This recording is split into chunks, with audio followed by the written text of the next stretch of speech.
Hola, ¿qué tal? La mayor parte de quienes nos están viendo en este momento en el canal Sala de Emergencias en YouTube ya me conocen. Soy Juan Carlos Chica Zapata, veterinario clínico en pequeños animales. Soy clínico con orientamiento en cardiología, medicina interna, medicina de cuidado crítico y medicina de especies silvestres. Quiero grabar este video para... No es un regaño, ni a los colegas ni a los dueños de mascotas, pero sí para que entremos un poco en conciencia, en donde médico que no ve y no toca se equivoca. Todo paciente merece ser llevado al facultativo. Algunos médicos veterinarios hacen domicilio.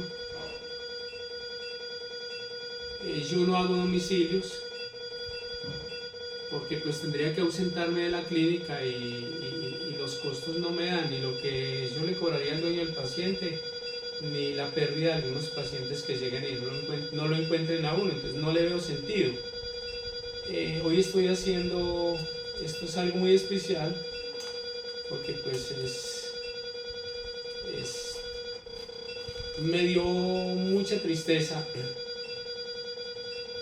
ver que un paciente lo diagnostican a distancia,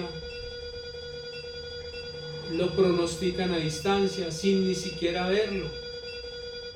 Entonces, ¿cómo un dueño de mascota se presta para ello?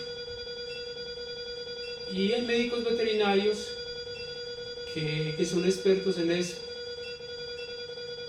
en hacer diagnósticos y pronósticos sin ni siquiera ver el paciente.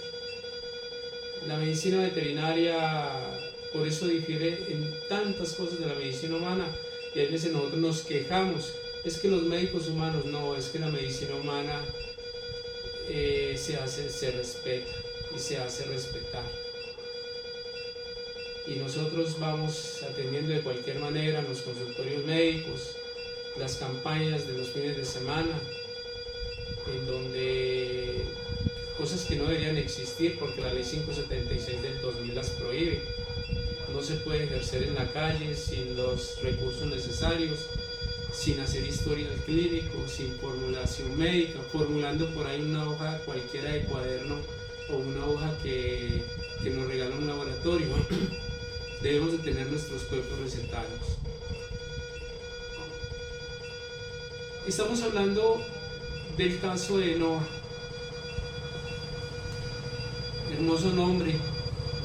Noah es un nombre hebreo que significa larga vida y viene del nombre Noé en árabe, que significa fortaleza. Noah es un paciente de 11 años de edad, quien viene desde hace un tiempo con algunos problemas de salud. Siempre le he insistido al dueño de la mascota, siempre le he dicho, hay que hacerle unos controles a la mascota. Noah desde hace días viene presentando unos dolores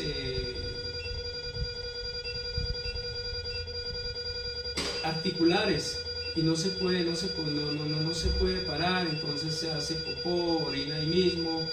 La dueña de la mascota yo veo que es mi prima inclusive, pero no por eso estoy acá es por Noah, ¿sí? Porque la medicina no debe tener pacientes privilegiados.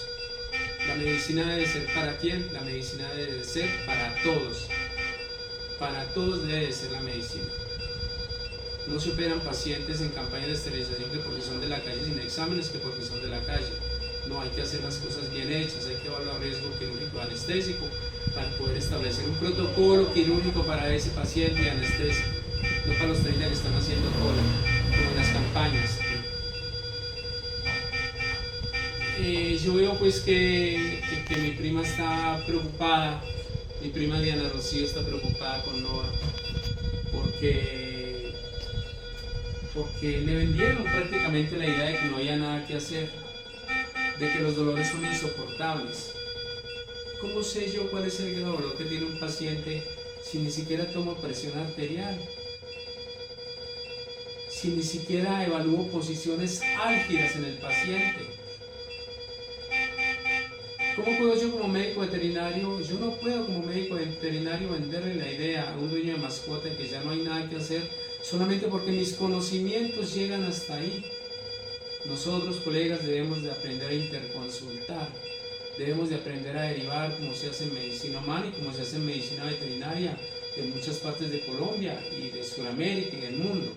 No podemos decir pues que la medicina veterinaria es la cenicienta de las medicinas, para nada, pero a veces nosotros sí generamos el que la gente piense esas cosas. No, hay que ver el paciente, hay que hacerle un examen semiológico completo del paciente por sistemas para poder esclarecer un diagnóstico. Hay que escuchar al paciente en el caso de los humanos y hay que escuchar al dueño del paciente en el caso de los animales. Por eso en humanos se habla de síntomas y por eso nosotros hablamos de signos, porque síntomas es lo que usted siente. Yo no le puedo preguntar a un perro qué siente. Entonces cuando nosotros hablamos decimos los signos de este paciente son tales, no síntomas, pero es lo mismo. Simplemente morfosintácticamente se toma de otra manera en cuanto a gramática, la fonética suena diferente, todo eso.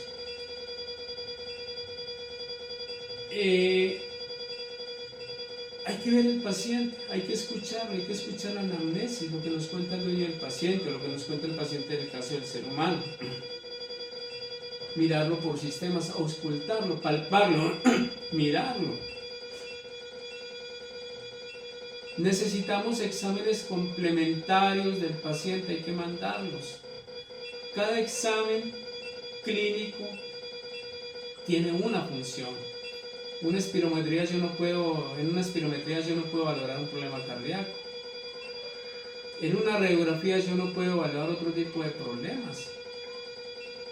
O sea, lo que hay que hacer con un paciente y lo primero, primero no formular a distancia. Y segundo, cuando yo veo al paciente, porque puedo incurrir en el error de venderle una mala idea al dueño del paciente y terminar siendo eutanasiado. Yo nunca eutanasié a un paciente, por eso me especialicé en medicina crítica, en cuidado intensivo, por eso pertenezco a la Sociedad Mexicana de Medicina Crítica. Por eso fundé la Sociedad Colombiana de Emergencias y Cuidados Críticos Veterinarios. Ya hemos hecho seminarios, inclusive internacionales. Al paciente hay que darle la oportunidad de que salga adelante, hay que devolverle la esperanza al dueño del paciente. ¿Y todo se hace con qué? Preparándonos para salvar vidas, camino a la excelencia.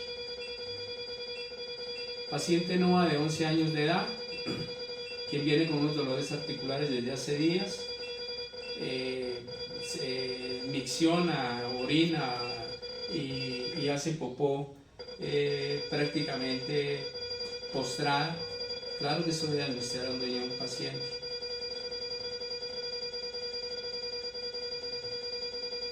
Al paciente le mandan una radiografía, en la radiografía aparecen algunas neoformaciones, algunos osteofitos en L3, L4, algunos en L7.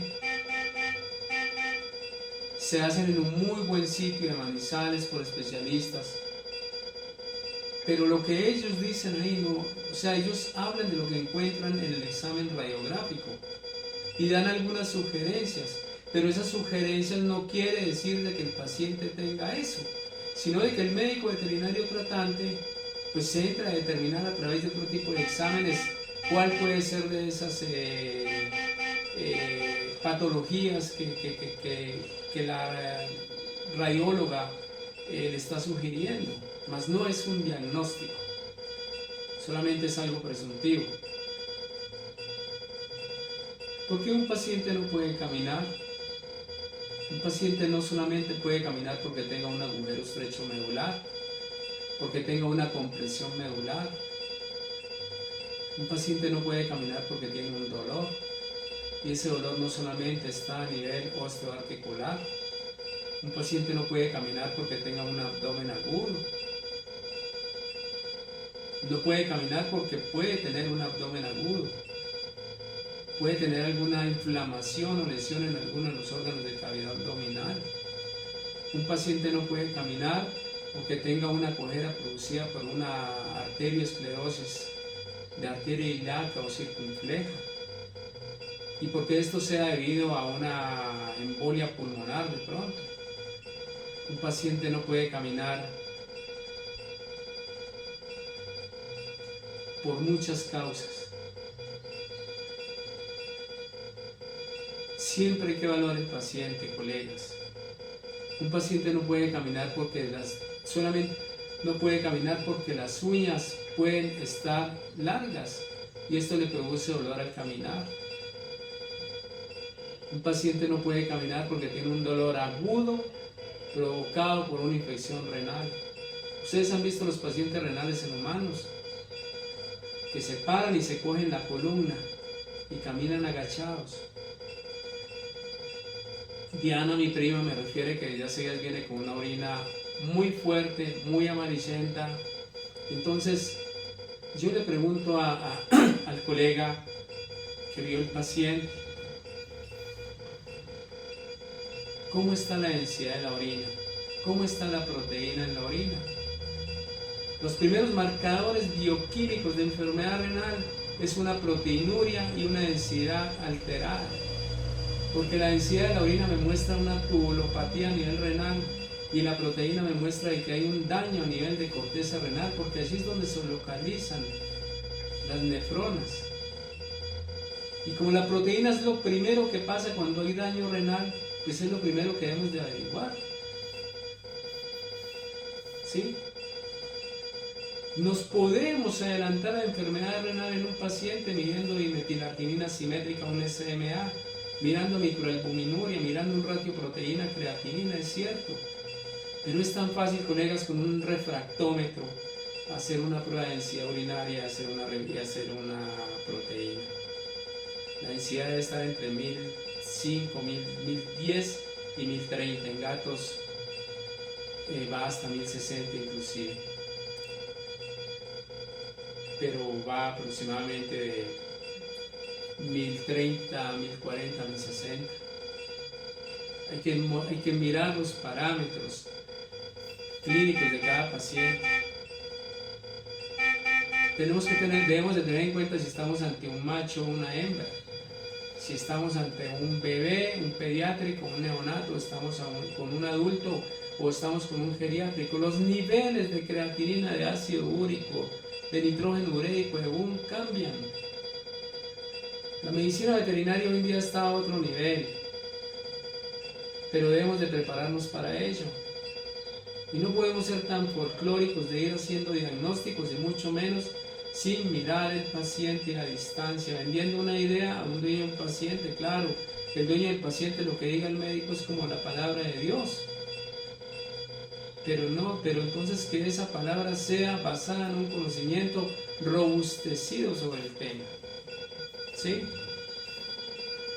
No está siendo tratada, entonces, ¿qué tenemos que hacer para todo esto? Hacer una química sanguínea. Debemos de mirar cómo está el cuadro hemático, un cuadro hemático con velocidad de sedimentación y cromatizado, es lo mejor. No es un cuadro hemático cualquiera. Debemos de mirar a través del cuadro hemático un leucograma, un eritrograma, un plaquetograma para mirar qué está afectando al paciente. ¿Cuántos pacientes no convulsionan o tienen dolores y tienen vasculitis? Una vasculitis provoca dolores severos también. ¿Y cuántos pacientes no tienen porque tienen una ehrlichiosis, una hemoparasis, una anaplasma, una borrelia? ¿Sí? Y tenemos un slide X4 en la mano para poder decir qué está pasando con el paciente. ¿Cómo están las plaquetas? Si hay trombocitopenia o no. Si hay policitenia o no hay policitenia. O si el hematocrito y la hemoglobina están caídos. O si hay una anemia hipocrómica microcítica. ¿Cómo están las proteínas? ¿Cómo está el perfil hepático, el perfil renal? No podemos hacer diagnósticos porque vemos una ALT, por ejemplo, por encima de 85 en 105 y ya decimos que el hígado lo tiene vuelto una nada. No, cuando tenga 3 veces esa cantidad, sí podemos de pronto decir que hay una cirrosis atrópica de hígado. o una esteatolipidosis, cualquier cosa. Siempre, colegas, hay que hacer exámenes. Y para los dueños de mascotas que creen que la medicina veterinaria se ejerce de cualquier manera, están muy equivocados. Las mascotas merecen respeto. La medicina sin humanismo médico no merece ser ejercida, pero hay que ejercerla con conocimiento. Noah está tomando Glacipiran, que es utilizado para dolores osteoarticulares, pregabalina, 2 veces al día, 50 miligramos. Y le están colocando, y creo que le mandaron un collar, no sé si se lo compraron, un collar que le ayuda también a los dolores osteoarticulares. Dueños de mascota, colegas, la medicina veterinaria no se ejerce como se ejerce en las campañas de esterilización o campañas veterinarias un fin de semana, al lado de una iglesia, una prefectura, la acción comunal, auspiciadas por el político de turno, el político disfrazado animalista y mentiroso. No se ejerce en la escuela, ni en el colegio, ni en la cancha. La medicina veterinaria se ejerce como debe de ser, porque los animales merecen respeto. Si yo voy a controlar dolor en un paciente, ¿qué es mejor, controlar dolor o controlar inflamación? ¿Qué es lo que me causa dolor en un paciente? El proceso inflamatorio. Porque es lo que hace que un paciente se edematice, aumente volumen, existan trastornos funcionales en la zona, exista enrojecimiento y exista dolor. Es el proceso inflamatorio. Entonces hay que buscar es controlar la inflamación, más no controlar el proceso inflamatorio. Ahora, este es un paciente que no tiene, yo no tengo un cuadro hemático en donde me muestre cómo sea el proceso inflamatorio como tal, porque no estoy viendo los neutrófilos, no estoy basado en un examen, en una visualización celular, digámoslo así, cómo están los monocitos, las bandas, todo esto. No, ahí no hay nada. O sea, no tenemos nada, solamente una radiografía. Entonces, ¿cómo yo aclaro mi diagnóstico, mi sospecha diagnóstica, si yo no tengo nada de esto? La pregabalina actúa muy bien en dolores neuropáticos, ¿sí? Pero cuando los dolores no son neuropáticos, pues es mejor un analgésico antiinflamatorio. Ahora, este es un paciente que necesita un perfil hepático, una creatinina, un ácido úrico. ¿Cómo está el ionograma? ¿Cómo está el sodio, calcio, fósforo, potasio, magnesio, cloro? ¿Cómo están esos iones en el organismo?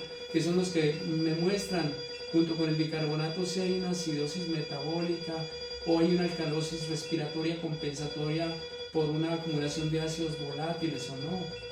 ¿Quién es el que está compensando ahí, el pulmón o el riñón?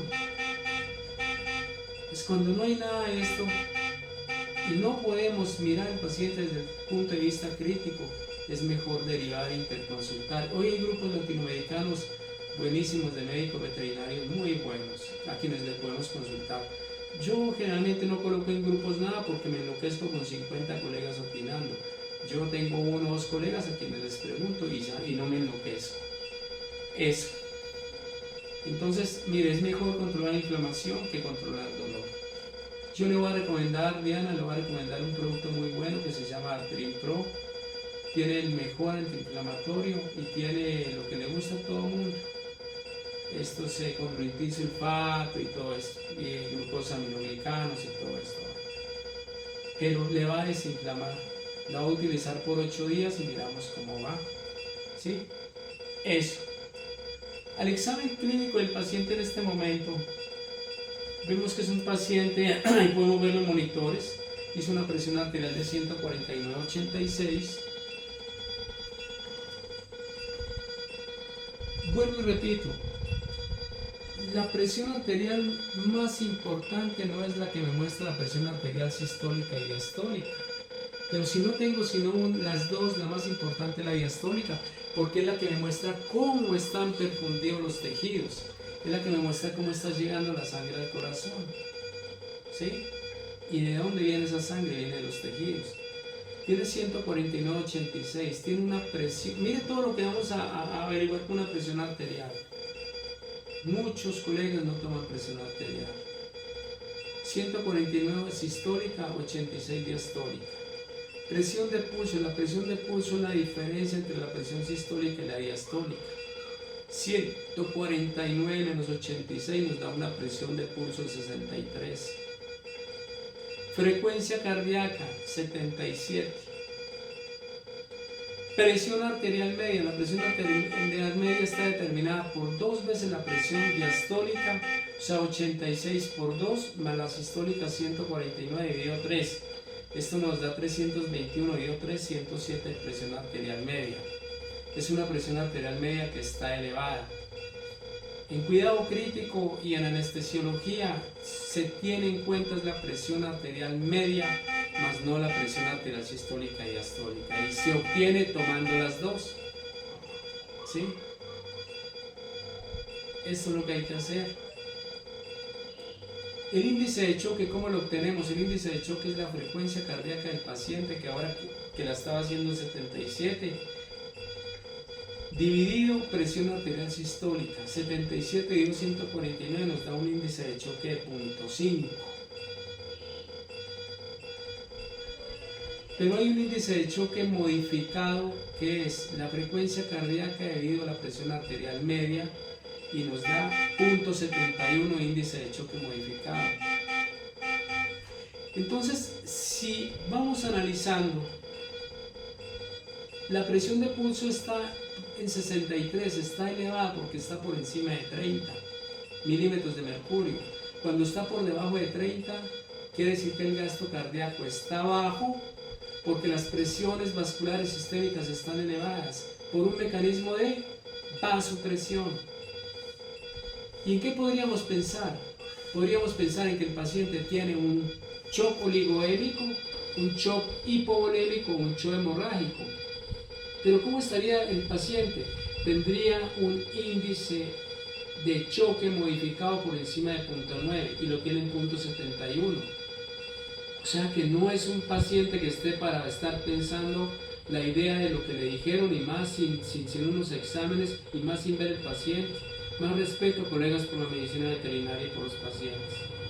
El dueño no sabe nada, el dueño se cree todo lo que uno le dice, ¿sí? Cuando las presiones de pulso están bajas por debajo de 30, ya sabemos que una de las causas es un shock oligoémico o volémico hemorrágico, no es el caso. Otro es un shock cardiogénico, no es el caso. Otro es un shock obstructivo, alguna enfermedad pulmonar obstructiva crónica, no es el caso. Algún SRA, un síndrome de estrés respiratorio agudo, no es el caso.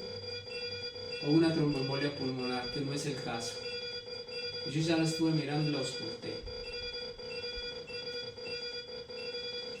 Pero cuando las presiones de pulso están por encima de 30 milímetros de mercurio, que ese es el tope normal, 30, están elevados, en este caso 63, hay que pensar, colegas, en que si el gasto cardíaco está elevado es porque las resistencias vasculares sistémicas están bajas. ¿Por qué? Por un mecanismo de vasopresión. Es un paciente que tiene un shock vasodilatado.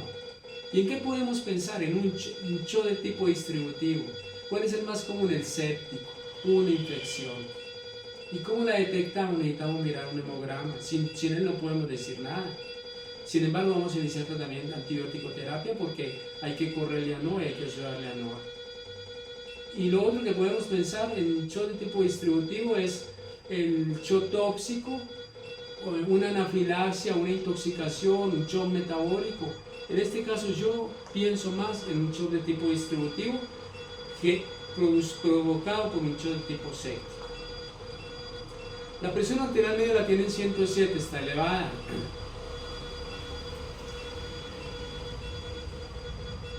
Sabemos que el índice de choque modificado están normales. Pero si subrogamos que la presión intracraneal está normal y que la tiene entre 8 y 12, entre 8 y 12 milímetros, si la subrogamos, ¿cómo la subrogamos? Porque el paciente no está con una hipertensión elevada y una bradicardia refleja. Y el paciente no está, ahora no está haciendo una hipotensión, porque para poderla subrogar tendríamos que mirar cómo está el diámetro de la vaina del nervio óptico, hacer un Doppler intracraneal a través del agujero magno y mirar las velocidades sistólicas y diastólicas de las arterias. Entonces, si subrogamos que la presión intracraneal está normal, entonces la presión de perfusión cerebral, que se eleva desde las presiones, está normal, debería estar en 60 y 70. Pero la presión de perfusión cerebral es presión intracraneal menos la presión media. 107 la media menos 12, la intracraneal, si la subrogamos, estaría en 95. Quiere decir que la presión de perfusión cerebral está un poco elevada. ¿Qué tenemos que hacer con ella? Antes de pasar a ver el electro, debemos de mandar un antihipertensivo. Colegas, no podemos pensar que si colocamos un inhibidor de enzima convertidora a angiotensina, por ejemplo, 1, o un IEK2, sartanes, por ejemplo, no podemos pensar que bajamos una presión arterial de momentos. Tendríamos que colocar en una máquina de perfusión, hacer una hipotensión. Pero sí hay una droga que nos baja la presión arterial más ligero que las otras, es el amlodipino, de uso muy bueno en gatos. Sí está elevada la presión, porque debe estar entre 60 y 70. Ahora, mirando el electrocardiograma, que lo tenemos acá en el monitor, en este Verrimer, mirando acá, yo ya miré ahora, estos datos se pasan al celular, sigue haciendo una frecuencia cardíaca baja.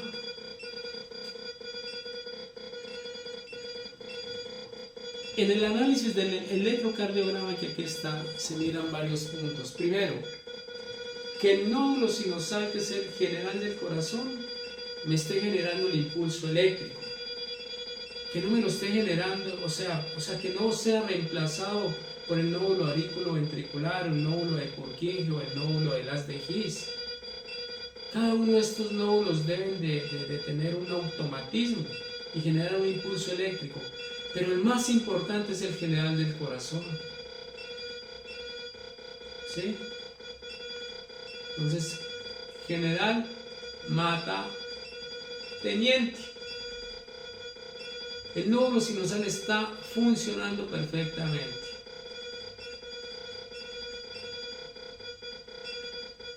Ahora, ¿qué es la onda P? Siempre en el electrocardiograma, porque ya lo miré, siempre hay una P que antecede a un QRS, o sea, siempre se despolariza la aurícula y se repolarizan los ventrículos, siempre se da ahí. Lo otro, la distancia PQ es menor de 0.2 segundos, por lo tanto no veo ningún tipo de bloqueo. De pronto muy súbito, muy suave, pero no hay bloqueos que estén comprometiendo la vida del paciente. Y lo otro, las ondas R son equidistantes. Tiene ondas R más o menos equidistantes, más o menos de 1 a 7. Cada 7 ondas R me aparece una bradicardia, ¿sí? Y no más. Pero yo no puedo entrar a diagnosticar trazados porque veo un electrocardiograma. Necesitaría hacer un Holter 24-48 horas. Y si subrogo que la frecuencia cardíaca está en 120, un ejemplo, ella me latería 144.000 latidos en 24 horas. Si la tengo en 80, ¿cuánto latiría en 24 horas? 8 por 2, 16. Si la tengo en 80 por minuto, por ejemplo, ¿cuánto latiría en 24 horas? 8 por 6, 48, 4.800, ¿cierto? y 12 por 4, 48, 96, estaría latiendo más o menos 100.000. Si yo hago un holter y esa arritmia, esa taquicardia ventricular, esa bradiarritmia, esa taquiarritmia, esa extrasístole ventricular, ese complejo prematuro aurículo ventricular, esa fibrilación que yo vi auricular o ventricular, si yo hago un holter y ella me está latiendo a 100.000 en 24 horas y en el holter, que lo tengo en el consultorio, ella me late al 1% y me muestra esos mismos resultados, es decir, me muestra no más 1.000 de 100.000 latidos, ese paciente no le medico nada, no le hago nada. ¿Qué vamos a hacer cuando le vamos a mandar un tratamiento? Una antibiótico-terapia, sobre todo para una sepsis a nivel abdominal, sobre todo riñón. Le voy a manejar dolor con Artrin Pro, que es excelente, ese me la pone a caminar, va a mejorar, ¿sí? Y le vamos a manejar un Benacepril para que pongamos a trabajar mejor ese riñón, mejor ese sistema cardiovascular, para que mejoremos precarga cardíaca, o sea que no le llegue tanta sangre al corazón, sino que orine más, y vamos a mejorar postcarga. Y si mejoramos postcarga, estamos mejorando presión arterial. O sea, la sangre que sale del corazón, porque la presión arterial es la oposición que hacen las arterias, los grandes vasos, entre ellos la pulmonar al entrar del ventrículo derecho al pulmón y la aorta para salir a la cabeza del organismo, esa oposición que hacen esos grandes vasos, porque el lumen de las arterias se va achiquitando por la alimentación, por todo, ¿sí? En el caso de nosotros, muchos factores, grasa, de todo, se genera la presión arterial que la tiene elevada. Vamos a ayudarle con todo eso a Noah. Quería más o menos explicarles qué vamos a hacer con eso y lo va a recomendar a la doña de la paciente, a Diana Rocío Bermúdez Zapata, ¿sí? Porque nunca decimos el segundo apellido como si no tuviésemos mamá o nunca lo hubiésemos tenido, siempre nuestra madre. En otros países el segundo apellido es más importante que el primero. En el Brasil es el primer apellido de la madre. Acá uno ve que la gente ni siquiera lo nombra. Entonces eso vamos a hacer y espero que le hagamos unos exámenes. Le voy a mandar un perfil hepático, le voy a mandar una creatinina, un ácido úrico como factor de riesgo cardiovascular, renal, hepático y metabólico, de lo cual estamos haciendo una investigación junto con el doctor Carlos Arturo Jiménez Castro, él y yo. Llevamos ya más de cerca de 300 pacientes analizados para mirar los niveles hiperúricos, úricos e hiperuricémicos del ácido úrico. Generalmente está entre 4 lo normal, 4 o 5. Y así de esa forma estabilizar los niveles de óxido nítrico, que son los que descienden. Bueno, eso los invito para que vean mi canal. También mandar un ratio proteína, creatinina, un ureanálisis, un copronógico y manejar un ionograma completo, manejar triglicéridos, y ahí nos vamos metiendo. Los invito para que vean mi canal Sala de Emergencias en YouTube, activen la campana de notificaciones y el like. Como cuando ustedes entran, salen un poco de videos, dan Sala de Emergencias en YouTube, en los videos se van a los 3 punticos de arriba, mano derecha, le dan clic, buscan filtros y canal y entran a mi canal. Para todos ustedes, que Dios los bendiga y que Dios me bendiga. Chao. Hasta el próximo clip. Chao.